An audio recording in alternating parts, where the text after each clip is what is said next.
Yes, so hello everyone, Hitesh here and today we're gonna talk about the movie called Mad Max Fury Road, जो कि है Mad Max saga का second part according to my chronological order, क्योंकि जो अभी 2024 में आया था वो बेसिकली प्रीक्वल था, इसीलिए थोड़ी देर पहले मैंने उसे एक्सप्लेन करके ऑलरेडी चैनल पर वीडियो क्लिप्स के साथ एक्सप्लेन कर दिया है। अगर आप चाहें तो पहले उसे चेकआउट कर सकते हैं, क्योंकि इस मूवी की जो स्टोरी है ये कम्प्लीटली उस मूवी के एंड होने के ठीक बाद से ही शुरू होती है। So now without wasting any time चलिए डायरेक्टली आते हैं इस कहानी की मेन स्टोरी लाइन की तरफ। दुनिया न्यूक्लियर वॉर के चलते पूरी तरीके से बर्बादी की कगार तक पहुंच चुकी थी। रहने के लिए ना ही कोई अच्छा ठिकाना था और ना ही कोई डेवलप्ड जगह, यानी कि पेड़ पौधे पानी वगैरह सब कुछ सूख चुका था, हर जगह सिर्फ पहाड़ी थे। और यहाँ पर हम इस कहानी के one of the lead character max को देख पाते हैं, जो कि पेशे से पहले एक पुलिस वाले हुआ करते थे, मगर अब जब हालात सब कुछ बिगड़ चुके हैं तो वो सिर्फ अपने जीने के लिए इधर उधर से जुगाड़ पानी करके काम चला रहा होता है कि इतने में ही कुछ आदमखोर उसके पीछे पड़ जाते हैं। अब यहाँ पर बहुत तगड़ा चेस सीक्वेंस आता है। ये लोग उसकी गाड़ी को एक धमाके से गिरा देते हैं और फिर उसे पकड़कर अपने कबीले में ले जाते हैं, जिसके बाद उसके पीठ पर टैटू कर दिया जाता है कि he is the universal donor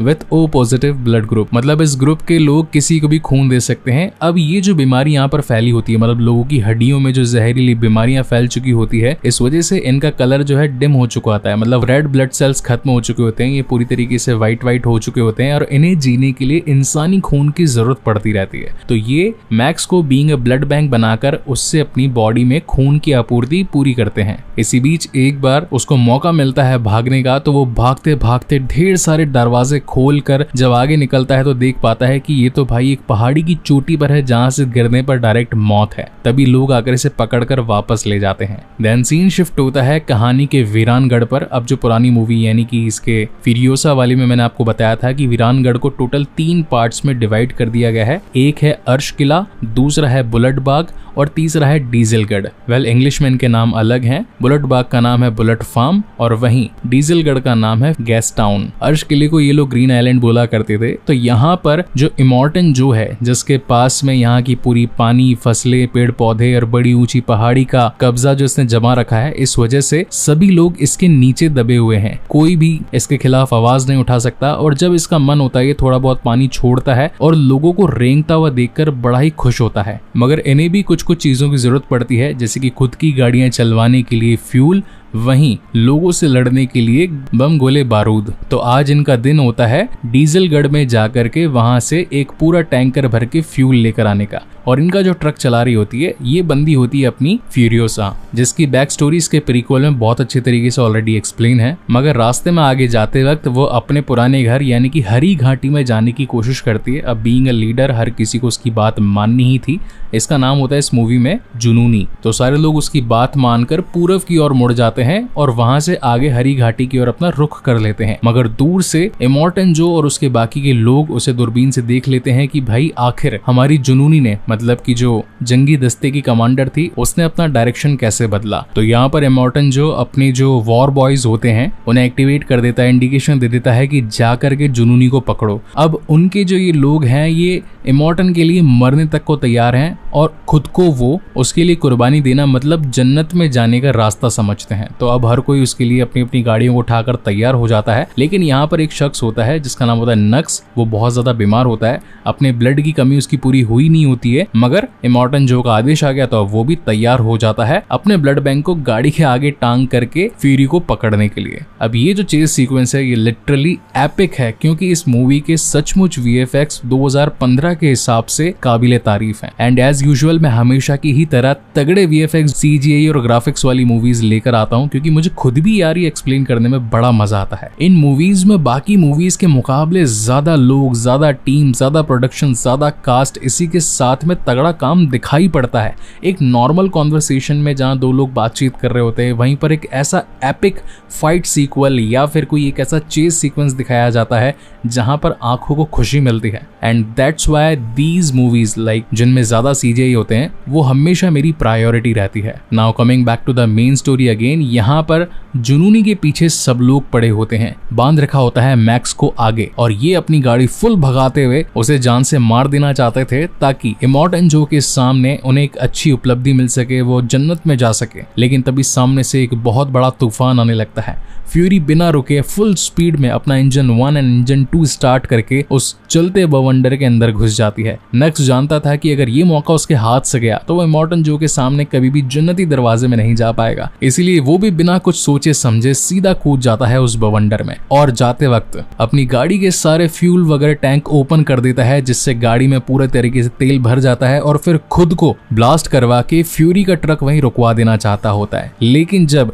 max की नजर उस पर पड़ती है कि साला खुद भी मरेगा, मुझे भी मरवाएगा, तो वो उसे ऐसा करने से रोक देता है और इसके चक्कर में उनकी गाड़ी सामने की रेत में धंस जाती है। देन सीन शिफ्ट होता है इवनिंग में और हम देख पाते हैं कि अब बवंडर शांत हो चुका है। जब मैक्स उठता है तो देख पाता है कि नक्स की हालत बहुत ज्यादा खराब है, काइंड ऑफ बेहोश हो चुका होता है वो, और वो अपनी नली काटने की कोशिश करता है लेकिन वो नली उसकी जंजीर से कनेक्टेड होती है, इसलिए एट द एंड मैक्स खुद नक्स को उठा करके आगे का रास्ता तय करता है। वहीं हम आगे का सीन देख पाते हैं जहां इस वक्त फ्यूरी के साथ में 5 और लेडीज होती है जो कि अनफॉर्चुनेटली इमॉर्टन जो की वाइफ्स ही होती है, जिनका काम था उससे सेक्स करवा करके हेल्दी बच्चे पैदा करना। अब इसके पीछे भी एक छोटी सी बैक स्टोरी है जो कि हमें 2024 वाली मूवी में देखने को मिली थी। डेमेंटर ने आकर इमॉर्टन को बुरा भला कह दिया था और बोला था कि क्या तेरे बच्चे भी तेरी ही तरह बदसूरत निकलेंगे, और यही रीजन था कि बार बार इमॉर्टन जो अच्छी वाइफ्स के साथ में अच्छे बच्चों को पैदा करना चाहता था जो कि सुंदर दिखे। तो खैर फ्यूरी ने उन 5 को बचाने के बारे में सोचा था, लेकिन अब मैक्स बीच में आ चुका था। मैक्स ये चाहता था कि उसे पहले पानी पिलाओ, उसकी हथकड़ियां वगैरह खोलो और उसे उसके रास्ते भेज दो, मगर फ्यूरी जानती थी कि अगर ये बंदा पकड़ा गया तो ये इमॉर्टन जो को जाकर सच्चाई बता देगा और वो सारी की सारी टीम हमारे पीछे फिर से लग जाएगी, इसलिए इन दोनों के बीच में कड़क फाइट होती है। मगर एट द एंड मैक्स में ज्यादा ताकत होती है तो वो फ्यूरी का ट्रक लेकर वहां से भाग जाता है, लेकिन थोड़ी ही दूर बाद जाकर उसका ट्रक रुक जाता है और ऐसा इसीलिए हुआ था क्योंकि फ्यूरी ने उस पूरे ट्रक में खुद के सीक्वेंस सेट कर रखे होते हैं। अब ये 5-6 लड़कियां भागते हुए आती है मैक्स के पास में और कहती है कि हमें भी इस ट्रक में बैठा लो और इस ट्रक का सीक्वेंस ओनली मैं ही जानती हूँ, अगर मैं इसे नहीं चलाऊंगी तो हम आगे तक नहीं बढ़ पाएंगे क्योंकि पीछे से इमॉर्टन की पूरी टीम आ रही है, अगर ज्यादा देर यहाँ पर वेस्ट करी तो सबके सब मारे जाएंगे। अब ना चाहते हुए भी मैक्स को उन सभी को ट्रक में बिठाना पड़ता है और ये लोग अपनी अलग जर्नी पर निकल जाते हैं। तो मैक्स इससे रास्ते में पूछता भी है कि आखिर तुम जाना कहाँ चाहती हो, जहाँ पर फ्यूरियोसा बताती है कि मैंने बचपन में हरी घाटी के बारे में जाना था, मतलब मैं वहीं से ही आई थी, मुझे यहाँ पर रहते हुए टोटल 7000 दिन हो चुके हैं, मेरे साथ में मेरी माँ भी थी मगर वो शुरुआत के 3 दिनों में ही मारी गई। मैंने वहां पर जाने की कई बार कोशिश करी मगर हर बार कोई ना कोई दिक्कत आ जाती थी। इस बार मुझे जंगी टैंक मिला है अकेले ड्राइव करने के लिए, तो मैंने सोचा इससे बेहतर मौका और कौन सा हो सकता था, इसलिए मैं आज अपनी और अपने साथ साथ इन बाकी लड़कियों की आजादी के लिए निकली हूँ। अब इनकी एक तरफ ये बातचीत चली रही थी कि तभी पीछे से नक्स आ जाता है। तो बेसिकली जब तूफान में वो गिरा था तो सिर्फ बेहोश हुआ था, मरा नहीं था। तो यहाँ पर आकर उसने अपने असली रंग ढंग दिखाने स्टार्ट कर दिए होते हैं। वो इमॉर्टन जो के लिए खुद को बहुत ही काम का बंदा साबित करवाना चाहता था। तो यहाँ पर अच्छी खासी फाइट होती है मगर मैक्स उसे धो पीट कर रास्ते में ही पटक देता है। अब ये लोग पहुंचते हैं कि पहाड़ी दर्रे पर। ये वो लोग थे जिनके साथ में फ्यूरी ने ऑलरेडी 3000 गैलन फ्यूल की डील करी होती है ताकि वो उसे यहाँ से निकलने दे। अब ये जो पहाड़ी दर्रे के लोग होते हैं इनके गैंग का नाम होता है गिद्ध गैंग और इन्होंने पहाड़ों में ढेर सारे डायनामाइट लगा रखे होते हैं कि अगर कोई भी आएगा जाएगा तो उन्हें इनकी परमिशन लेना इंपॉर्टेंट होगा। तो यहाँ फ्यूरी बाकी सभी को ट्रक के अंदर छिप जाने के बारे में कहती है और बोलती है बाहर मत आना और अगर मुसीबत हुई तो मैं जोर से चिल्लाऊंगी, मैक्स फटाफट से इस ट्रक को लेकर के यहाँ से निकल जाना। देन वो बाहर आकर गिद्ध गैंग से डील करती है कि जैसा तुमने कहा था कि तुम्हें 3000 गैलन फ्यूल चाहिए वो मैं लेकर आई हूँ, अब मुझे यहाँ से जाने दो। जबकि उनके लीडर का कहना था कि तुमने कहा था तुम्हारे पीछे सिर्फ 2-3 गाड़ी आएगी, तुम्हारे पीछे तो पूरा का पूरा काफिला आ रहा है जिनमें खुद अर्श किले का लीडर इमॉर्टन जो और बुलेट बाग का लीडर एस्क्रॉटस मौजूद है। ये रास्ता हमें यहीं पर बंद करना पड़ेगा। अब जैसे ही उसे रास्ता बंद करने की पता चलती है तो वो मैक्स को कहती है कि यहाँ से गाड़ी भगाओ। अब मैक्स फुल स्पीड के अंदर उस ट्रक के दोनों इंजन खोल करके वहां से निकलने की कोशिश करता है। इसी बीच यहाँ पर गिद्ध गैंग के लोगों ने बहुत बड़ा ब्लास्ट कर दिया था तो पहाड़ी दर्रा पूरी तरीके से बंद हो जाता है। इस वजह से इमॉर्टन को आता है बहुत ज्यादा गुस्सा। अब यहाँ पर उसके 2-3 बेटे भी होते हैं जैसे कि रिक्टस और मो। तो ये लोग एक हैवी टायर वाली रॉक ट्रक को लेकर के निकल पड़ते हैं इनके पीछे। इसी बीच रास्ते में इन्हें नक्स भी मिल जाता है, तो ये लोग नक्स को ये टास्क देते हैं कि कैसे भी करके इनकी गाड़ी रुकवा, ब्लास्ट कर, कुछ भी कर, मुझे मेरी 5 बीवियां वापस चाहिए। तो नक्स बात मान करके मतलब जन्नती दरवाजे में पहुंचने की ख्वाहिश लेकर पहुंचता है इनके ट्रक पर, मगर रास्ते में आए धचकों बाटों इनकी वजह से उसका बैलेंस बिगड़ जाता है और वो अपना काम ठीक से पूरा नहीं कर पाता। अब आगे बढ़ते बढ़ते इन्हें रात हो जाती है और रात में जो नक्स है उसकी पूरी तरीके से हिम्मत टूट जाती है, क्योंकि एक तो वो पहले से ही बीमारी से ग्रसित होता है, उसकी हड्डियों में ऑलरेडी वायरस होता है, ऊपर से वो अपने अन्नदाता यानी कि इमॉर्टन जो का दिया गया काम भी नहीं कर पाया था, तो वो पूरी तरीके से हताश हो गया था। जहां पर एक लड़की मतलब जो होती तो है इमॉर्टन जो की वाइफ, मगर पीछे आकर उसे थोड़ा दिलासा देती है कि कोई बात नहीं, तुम अपना काम पूरा नहीं कर पाए तो तुम हमारा साथ जरूर दे सकते हो, जिसके बाद अब वो इनकी टीम में मिल जाता है। अब रात में क्या होता है कि आगे जाते वक्त बहुत सारा दलदली इलाका आता है। अब ये जो दलदली इलाका है ये बहुत ज्यादा इंपॉर्टेंट रोल प्ले करेगा, ये मैं आपको आगे बताऊंगा क्यों। इनका ट्रक होता है भारी, तो टायर्स वगैरह फंस जाते हैं कीचड़ में। अब टायर्स को निकाले कैसे, तो ये सारे के सारे उतर कर कभी किसी गाड़ी का दरवाजा टायरों के बीच में फंसाते हैं, कभी किसी पेड़ के साथ चेन बांध कर ट्रक को आगे लेकर जाते हैं। लेकिन इतने में ही बुलेट बाग का लीडर एक्रोटस इनके पीछे पड़ जाता है, वो भी अंधाधुंध गोलियां चलाते हुए, जहां पर मैक्स इन सभी से कहता है कि तुम इस ट्रक को कैसे भी करके थोड़ा आगे लेकर जाओ, उसे मैं देखता हूँ। और फिर वो एक तेल का पीपा लेकर उल्टी दिशा में चला जाता है उसका मुकाबला करने के लिए। थोड़ी देर बाद में वहां एक धमाके की आवाज आती है। फिरोजा को लगता है कि शायद वो मारा गया, मगर जब वहां से एक शख्स आता हुआ दिखाई पड़ता है तो मालूम चलता है कि मैक्स ने उनकी पूरी गाड़ी को तबाह कर दिया और उनके ढेर सारे हथियार खुद साथ में लेकर इनके पास आ गया। अब यहाँ से अगेन इनकी जर्नी स्टार्ट होती है और काफी दूर चले आने के बाद में इन्हें एक टावर दिखाई पड़ता है जहाँ पर एक जिंदा इंसान मौजूद था।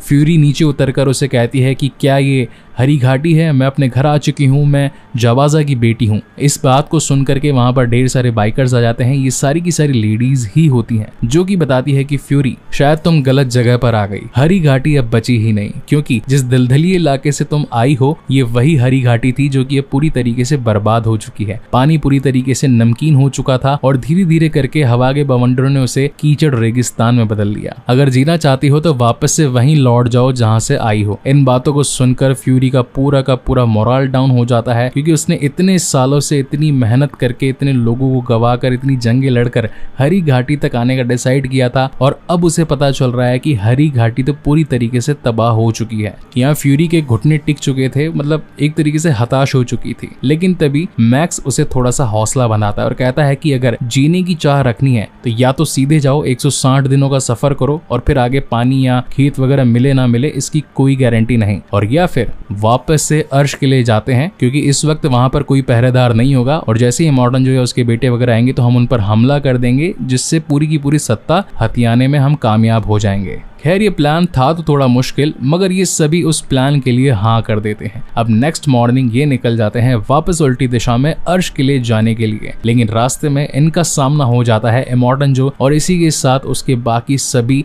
जंगी दस्ते यानी कि वॉर बॉयज से। अब यहाँ पर कहानी में अगेन बढ़िया वाले CGI, बहुत ही शानदार VFX का इस्तेमाल हुआ है। मुझे सबसे फेवरेट लगा इस कहानी में जो ट्रक के आगे बजाता है बंदा गिटार, वो क्योंकि उसकी गिटार में से आग भी निकल रही थी और काइंड ऑफ अपनी टीम को बूस्टअप देने के लिए पूरा ये म्यूजिकल माहौल सेट किया गया था। अब यहाँ पर ढेर सारी लड़ाई होती है, ढेर सारी गाड़ियां जो कि वॉर टैंक के सामने टिक नहीं पाती है वो ब्लास्ट होती जाती है। एट द एंड इमॉर्टन जो की गाड़ी इनके बहुत ही ज्यादा करीब होती है और वो शूट करके इनकी गाड़ी को रोकने वाला होता है कि तभी उनकी गाड़ी में से इमॉर्टन की एक वाइफ बाहर आ जाती है और कहती है कि अगर इसे कुछ हुआ तो मैं भी मारी जाऊंगी, मेरे पेट में तुम्हारा बच्चा है। अब कहीं बच्चा मारा ना जाए इसी चक्कर में वो शूट नहीं करता, मगर पीछे हुए धमाकों की वजह से गाड़ी वाइब्रेट हो जाती है और उसकी वाइफ नीचे ही गिर जाती है। तो बाकी सारी की सारी जो वाइफ्स होती है वो मैक्स को कहती है कि हमें जाकर लाजवाब को बचाना होगा, मतलब उस लेडी का नाम लाजवाब होता है। जहाँ पर मैक्स कहता है कि वो गिरकर टायर के नीचे आ गई, मारी गई होगी, पीछे जाना, मौत को दावत देना है, एक के चक्कर में सब मारे जाएंगे, और अब नहीं चाहते हुए भी उसे छोड़ देते हैं। वहीं पर इमॉर्टन को जब अपनी ग्रीवी वाइफ मिलती है तो वो बहुत ज्यादा दुख दर्द में होता है, क्योंकि उसने इतने सालों तक एक हेल्दी बच्चा पाने के लिए अपनी इतनी सारी लुगाइयों को अपनी कैद में रखा हुआ था और एक छोटी सी गलती की वजह से आज उसको ये भरपाई करनी पड़ रही है। तो वो बहुत ज्यादा गुस्से में आ जाता है और अपनी पूरी की पूरी टीम को उनके पीछे भिजवा देता है कि मार दो सालों को जान से। एंड अगेन यहाँ पर बहुत दमदार फाइट वगैरह होती है। इसी बीच ये पहाड़ी दर्रे तक भी पहुंच जाते हैं, लेकिन यहाँ पर ये लोग बड़ा सा ब्लास्ट करवा देते हैं, जिस चक्कर में इनका टैंक तो हो जाता है बर्बाद और ये लोग अब इमॉर्टन जो की ही गाड़ी में बैठकर आगे जाने लगते हैं। इसी बीच इनकी फाइट इमॉर्टन से भी होती है, मगर उसके मास्क को ये लोग टायर में लपेट देते हैं, क्योंकि वो मास्क से ही सांस लिया करता था तो वो भी मारा जाता है। अब एट द एंड ये सभी अपनी जान बचाकर आ चुके होते हैं अर्श किले में। अब इनका प्लान ये था कि नक्स सभी लोगों को बताएगा कि मैं लेकर के आया हूँ इमॉर्टन जो की 5 वाइफ्स को, जिसमें फ्यूरी और इसी के साथ मैक्स ने मेरी मदद करी है, तो हमें ऊपर तक जाने का रास्ता मिल जाएगा और फिर तो ऊपर हम सत्ता हथिया ही लेंगे, क्योंकि ये सारी रानियां ही तो हैं। और फाइनली इनका ये प्लान काम कर जाता है। ये लोग आराम से ऊपर पहुंच जाते हैं और फिर ऊपर जो बाकी की रानियां इन नई रानियों का इंतजार कर रही थी वो पानी खोल देती है और यहाँ के लोगों को पानी मिल जाता है। और फ्यूरी का जो सपना था हरी घाटी पर जाने का, अच्छे पेड़ पौधे जीव जंतु देखने का, तो अब जब पानी नीचे आ जाएगा तो ये सारी उसकी ख्वाहिशें वैसे भी पूरी हो जाएगी। मगर मैक्स उसके साथ में ऊपर नहीं आ पाता और इस मूवी के एंड में हम देख पाते हैं कि मैक्स एक सच्चाई की राह पर एक अलग जगह निकल जाता है। यानी कि इस फ्रेंचाइजी का 3rd part Mad Max the Wasteland जरूर आएगा। आई होप गाइज की वीडियो एक्सप्लेनेशन आप लोगों को पसंद आई हो, और अगर आई है then do comment, share and like this video. और अगर पहली बार इस चैनल पर आए हैं तो प्लीज़ इसे सब्सक्राइब ज़रूर कीजिएगा, क्योंकि इस तरीके की वीडियोस बनाने में काफ़ी ज़्यादा मेहनत, बहुत ज़्यादा टाइम और पेशेंस लगता है। कई बार चैनल पर स्ट्राइक आ जाती है, बहुत सारे वीडियो डीमोनेटाइज हो जाते हैं, क्लेम के चक्कर में हम पैसा कमा नहीं पाते, मगर एडिटर्स को हमारा पैसा जाता रहता है। तो अगर आप लोगों को मेहनत पसंद आई हो तो प्लीज़ सपोर्ट कीजिए, जितना ज़्यादा हो सके वीडियोस को वॉच कीजिए। इसके अलावा भी अदर चैनल्स पर टोटल 3000 वीडियोस हैं, मतलब रोज एक वीडियो भी देखोगे तो भी 3-4 साल तक देख नहीं पाओगे। तो प्लीज आज से हेल्प करना शुरू कर दो, ताकि आप लोगों को मिले बढ़िया टॉप क्वालिटी कंटेंट और हमें मिले अच्छी यूट्यूब पर growth. Thank you so much guys for watching this video. मिलते हैं अगले वीडियो में।